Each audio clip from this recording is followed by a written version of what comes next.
10th Doctor is normally seen as a representative for the oncoming storm nickname of the Doctor, but only a few instances had this side of him actually come out. But what if we actually let the Doctor go bad for once, and take one simple life or death choice and flick the switch from death to life? For example, if the 10th Doctor decided to leave Wilf to die. I'm going to make up a timeline of consequences completely from my own thoughts and opinions based on what we know of the show's future from the End of Time Part 2 onwards. Do put your own thoughts in the comments about what you think could happen as well. Also, I'm aware of the 4 Doctors' coverage of this, and it's kinda inspired me to do this. So, let's go! What if the 10th Doctor didn't save Wilfred Mott? We're at the Naismith mansion. The Time Lords are sent away. The Doctor hears the knocks of Wilf on the glass. But what if I could do so much more? He ponders. He thinks on how much he has lost in his relatively short life, and his anger and rage at the notion of destiny telling him to die. Screw destiny. With that said, he looks over at the chamber with Wilf and decides, no, you got yourself into this. I'm not going. He leaves the room in the mansion, not looking back as Wilf is left to die at the hands of the radiation chamber. The surrounding media circus upon the arrest of Joshua Naismith eventually reveals Wilf's death. And of course, Sylvia Noble is informed.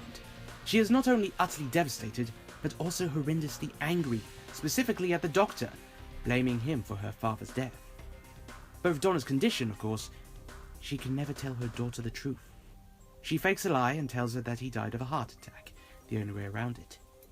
The Doctor, of course, never visits. He never gives Sylvia a moment's thought, but Donna. He resents himself for leaving Wilf, believing that he has let her down well and truly, even without her knowing. And in that moment, he reinforces his vow to never travel with anyone ever again. Of course, with the Doctor failing to need a regeneration, there's no need for a farewell tour, and this stems to give more than a few consequences across the line. Martha Jones and Mickey Smith, now freelance, would be battling it out with a Sontaran, Jask. They take cover, but what they don't realise is that the alien cretin has Martha in his crosshairs, and with no Doctor to stop him, he pulls the trigger, shooting her in the head and ending Martha's life. Mickey, shocked and surprised, pulls Martha to a new cover, not realising she's dead.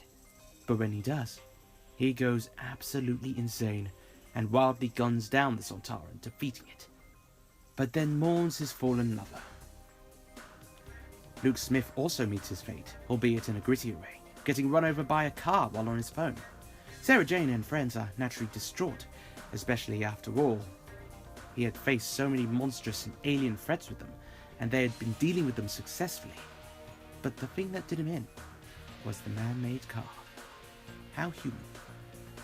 Back to the Doctor himself, the events of Series 5 would take a bit of a hit, but they would all play in at the right time. The TARDIS would be forced to crash, so the 10th Doctor would never meet Amelia Pond or Rory Williams, leading to River Song never being born, and the events of Silence of the Library and Time of Angels straight up would have never happened. While River is intended to be the Doctor's personal assassin, it's likely that Kavarin would potentially use someone or something else. Maybe someone with motivation or a hatred of the Doctor. Someone like Sylvia Noble?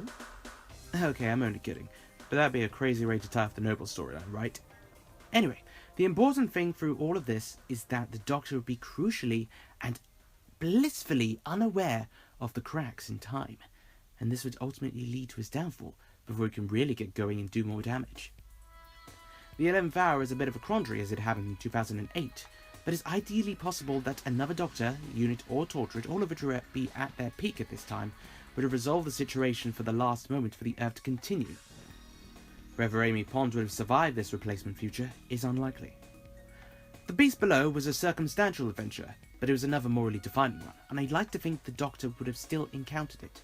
He would uncover the mystery, of course, with the assistance of Livs 10, but there is no doubt in my mind that at the end, he would have rendered the Star Rail brain dead to keep it moving and humanity alive, without an Amy to pose an alternative, and this would lead to the Time Lord victorious becoming more and more embittered. Victory of the Daleks comes along in a similar fashion. Churchill still calls the Doctor, and he's absolutely beside himself with rage when he discovers the Daleks are involved. Whilst the episode would go on fairly the same sans Amy, once again this brings us to the moral choice in the episode, and this would be with Bracewell.